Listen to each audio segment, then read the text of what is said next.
Halloy! Mga gwapalicious at mga gwapolicious.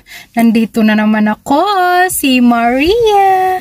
And welcome to Finland! So ngayon, ang first natin tour is, ang municipality name is Hollola, Finland. So dito muna. So ngayon nandito kami sa car kasi mag-start na kami mag-tour sa buong Hollola. Ang region ng Hollola is Päijänne-Tavastia.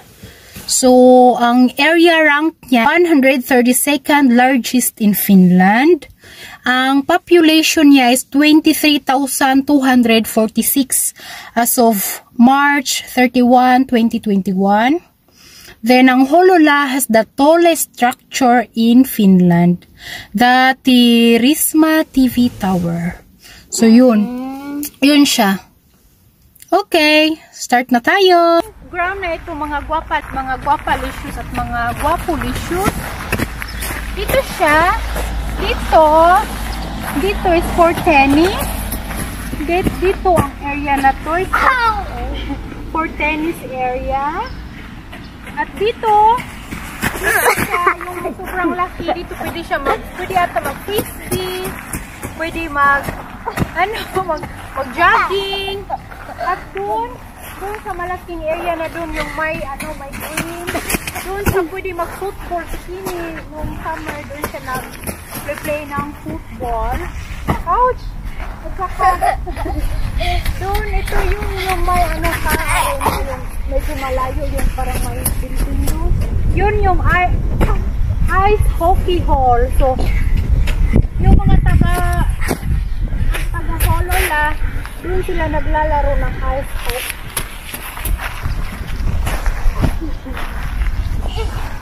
Ito, ang laki-laki ng area.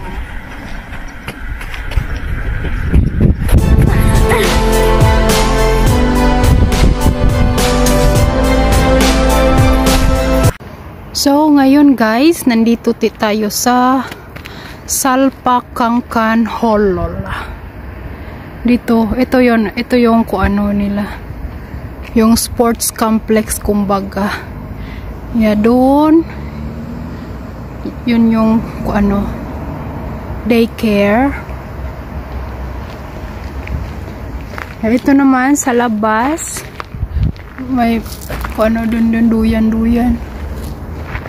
Ito, may basketball court dito sa labas.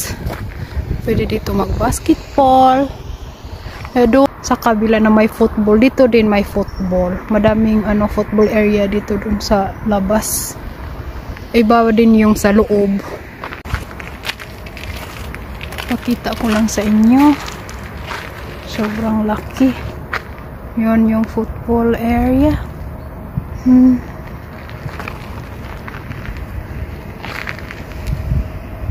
Yan siya.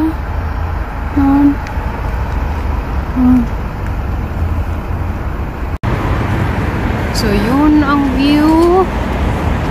Doon ang ito doon, condo unit to. So, lalakad lang tayo para makita. Para makita talaga. Doon, may parlor doon. Lalakad lang tayo para makita talaga ang kabuuan ng lungsod ng Hollola, Finland.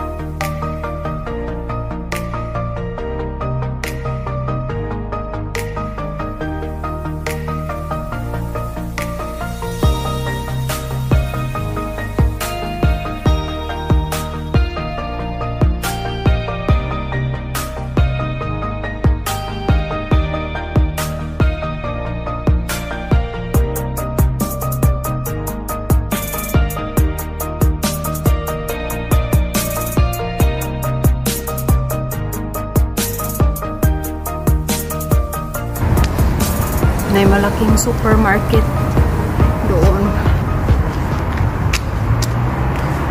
Kita natin yung Prisma, yung malaking supermarket.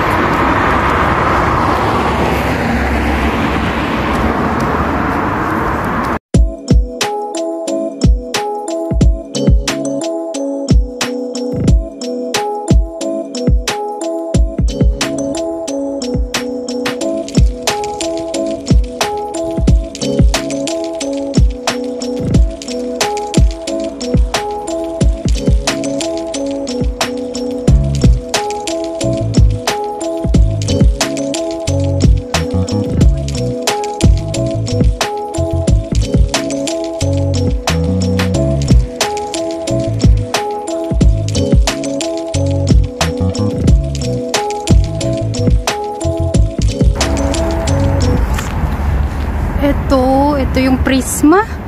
Ito yung supermarket dito. Prisma yung name.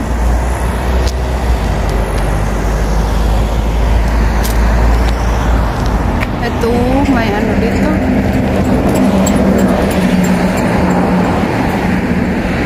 Kebab place at pizza place. Ang Bulaklak.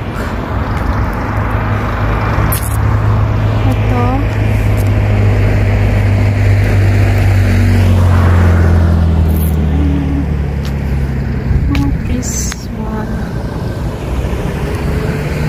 Sa kabila, doon yun yung McDonald's. Papakita ko na sa inyo yung McDonald's.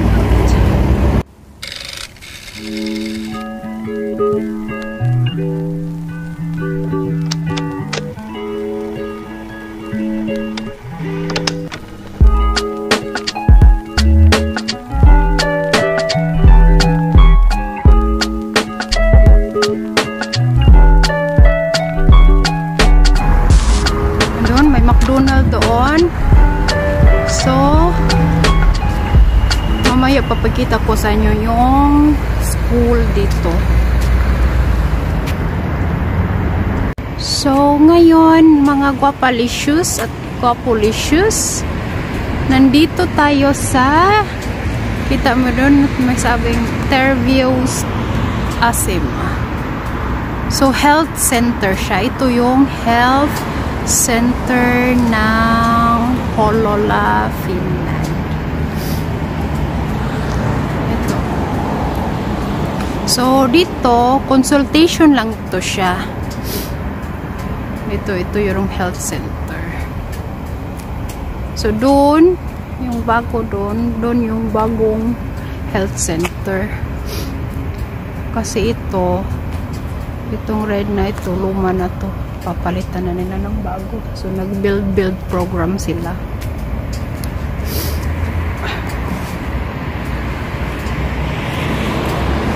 Nag-build program sila. So, pagkatapos nung bago nilang tinayo, pagkatapos nun, so, ito, aalisin na ata nila ito. Gagawin daw nilang yung mga condo unit para makita nyo lang ito turn. Yun yung bago. So yun, doon sa kabila na yung mga bahay-bahay na doon, condo unit na bahay. Yung isa sa kabila is doon, yun yung public swimming pool. Gusto mag-swimming kahit winter,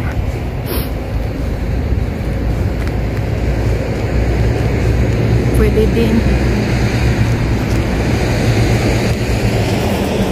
Pwede pa rin. Punta tayo doon.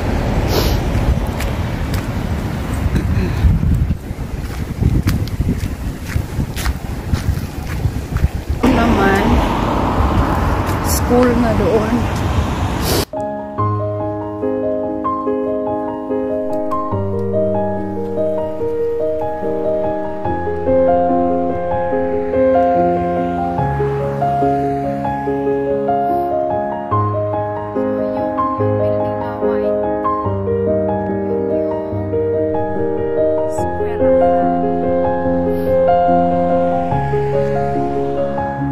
eskwelahan kasi nila dito na elementary is 9 years.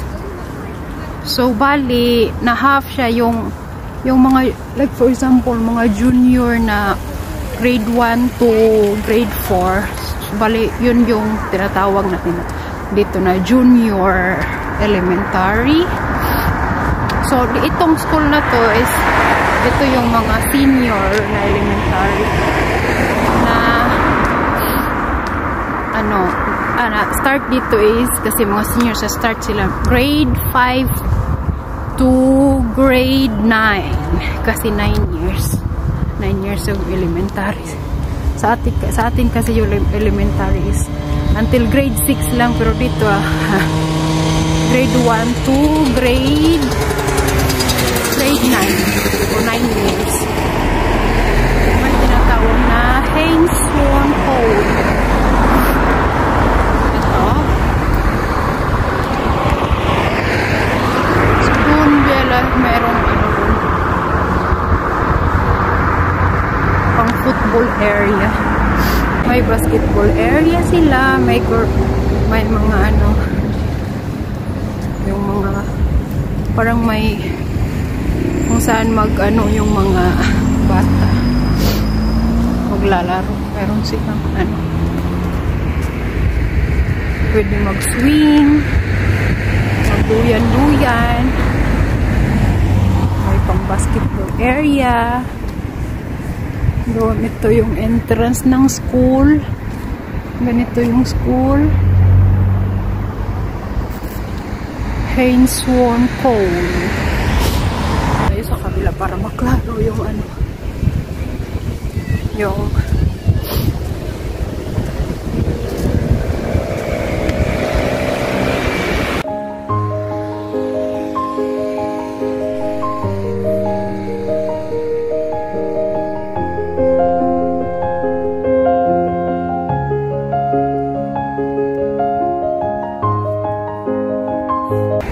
so ito kitang-kita. Ito yung school. Elementary na senior. So ito, pwede dito yung basketball, may football. Doon yung football. Doon din si Kimi minsan especially nung summer, doon si Kimi every Wednesday. Doon sila nag-practice. Pag every Friday doon sa kabilaan. Kasi madami ditong football area. Sa Honolulu madami. 3 ata sa labas. Sa loob isa din sa may loob pag winter. Kasi hindi na pwede mag-football ng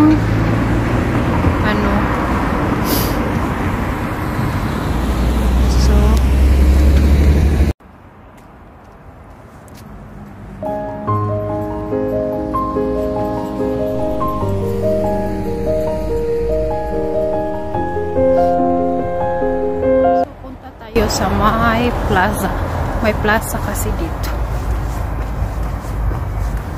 Punta tayo doon sa likod.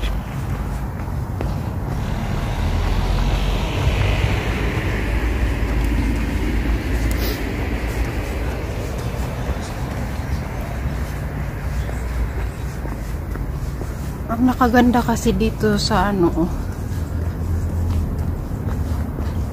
sa ibang bansa, hindi lang dito sa Finland, sa ibang bansa rin is may mga maganda yung mga daanan.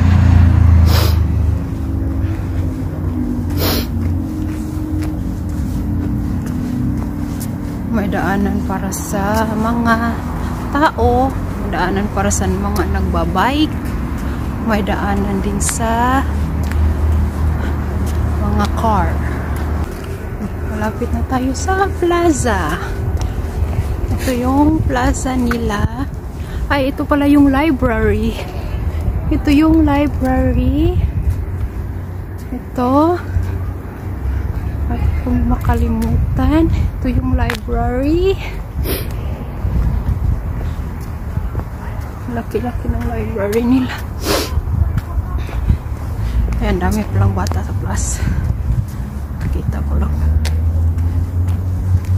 Ayan yung class. Hindi ko tulog-tulog ko. Ang daming bata. Ito yung library. So,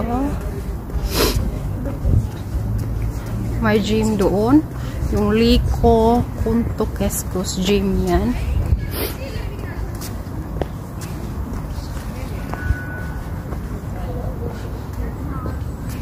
So, ito yung sa gilid ng ano.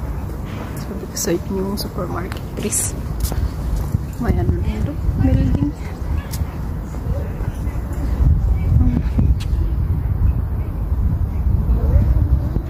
Ito.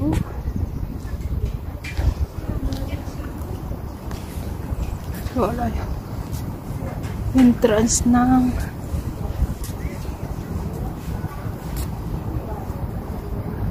library. Yun.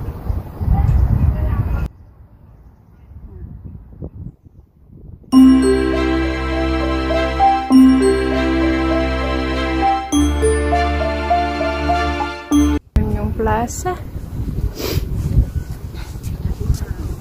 Yun, may mga ano lang, estudyante ata. So yun.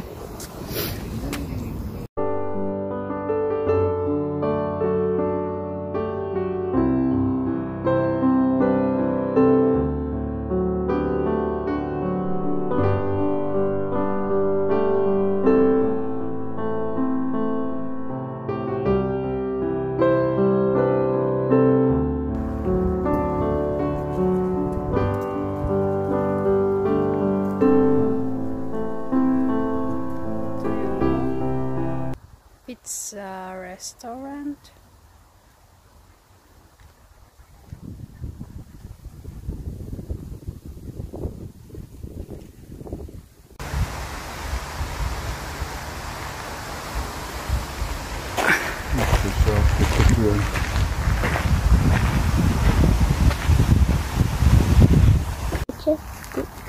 At ito guys, ito yung church.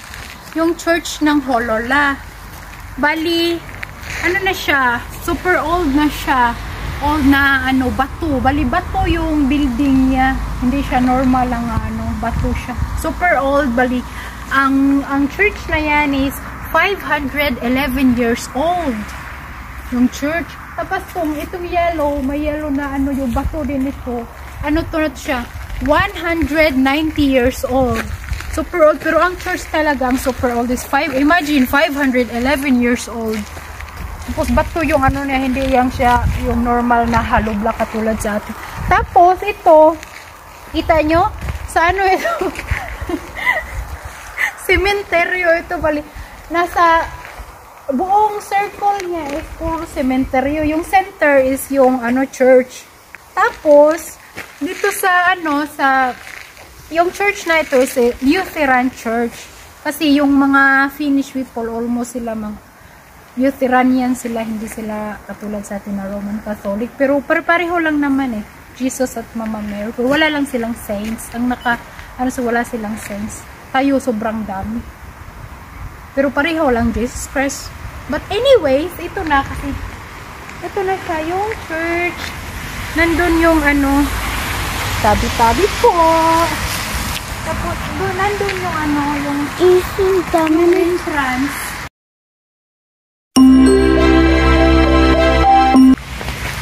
Ito yung entrance. Ito, super ganda. I know I would be nothing without you. So lean on me whenever you have to.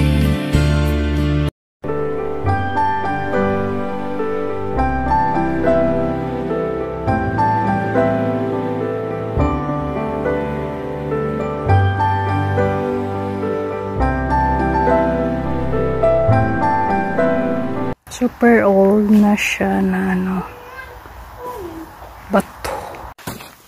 Ito yung place niya. Puro talaga cemetery. Yung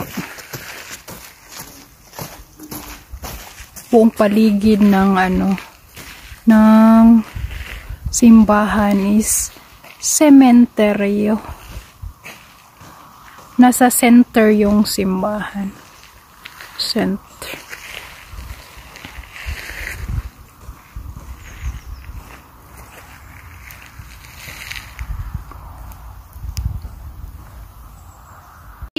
Dito nila nilibing yung mga heroes nila kasi nung nasa sila yung dati na nag-war dito nila nililibing. Bali heroes nila yon.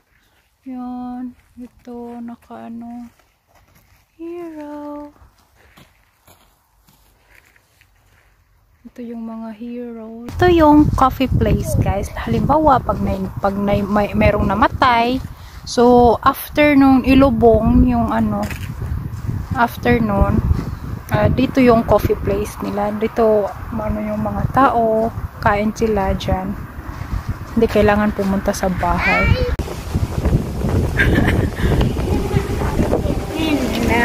Ito matandi. Wait.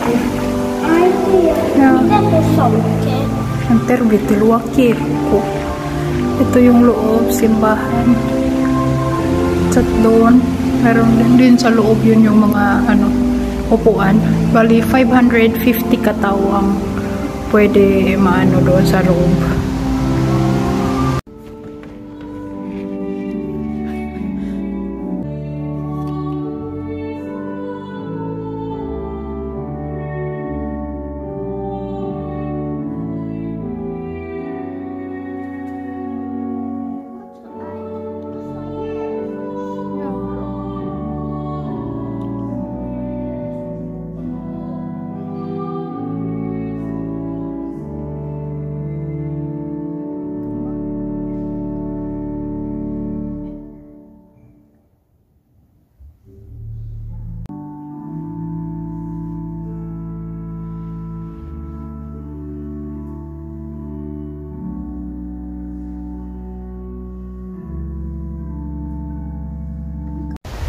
Okay, so ngayon, mga guapalicious, nandito tayo sa museum. Bali, mga bahay dati. Dating bahay. Yung nakalagay doon is mga 1837 pa, 1837, 1830. Yung pinaka is 1917. Yung halos lahat at 14 na mga old house dito. 14. Tapos, yung 13 is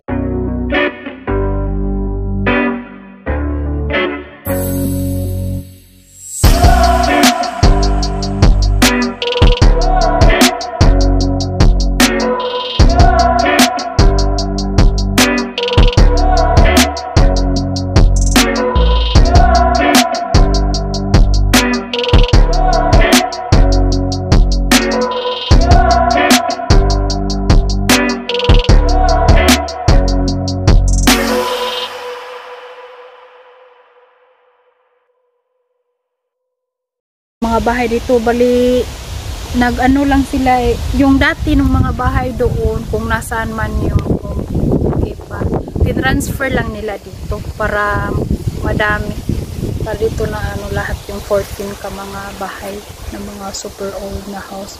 Ito yung mga house nila dati, kahoy lang talaga, super kahoy lang.